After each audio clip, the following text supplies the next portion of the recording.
nakikipag-ugnayan na ang Land Transportation Office sa iba pang ahensya para sa mga paghuli sa mga gumagamit ng e-bike at e-trike at e-scooter sa mga national highway na magsisimula sa susunod na linggo. Yan ang ulat ni Bernard Ferrer.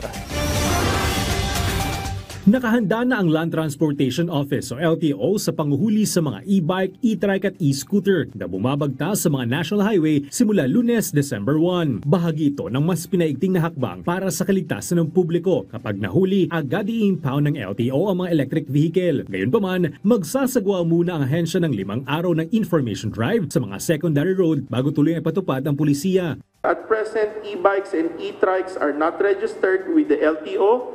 There's no way that the government will be able to enforce accountability in case of mishaps or accidents or even crimes committed using these vehicles. If the operation of these vehicles will not be regulated, ensuring public safety will be an uphill battle for the government.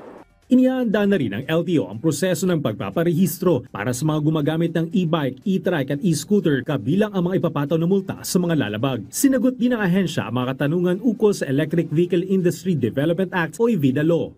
Based on the IRR of the EVIDA Law, exclusive private use means that these vehicles should not be operated in a public highways or any government roads. And if these are to be used in such places, it must be registered with LTO. Magpapadala rin ang LTO ng abiso sa Department of the Interior and Local Government o DILG upang maipaalam sa mga lokal na pamahalaan ang pagpapatupad ng pulisya. May ilang lugar kasi sa Metro Manila na ginagamit ang e-trike sa pamamasada kaya kailangan ng driver's license. Makikipag-ugnayan din ng LTO sa Metropolitan Manila Development Authority o MMDA at sa Highway Patrol Group ng Philippine National Police para sa mga operasyon. Bernard Ferrer para sa Pambansang TV sa Bagong Pilipinas.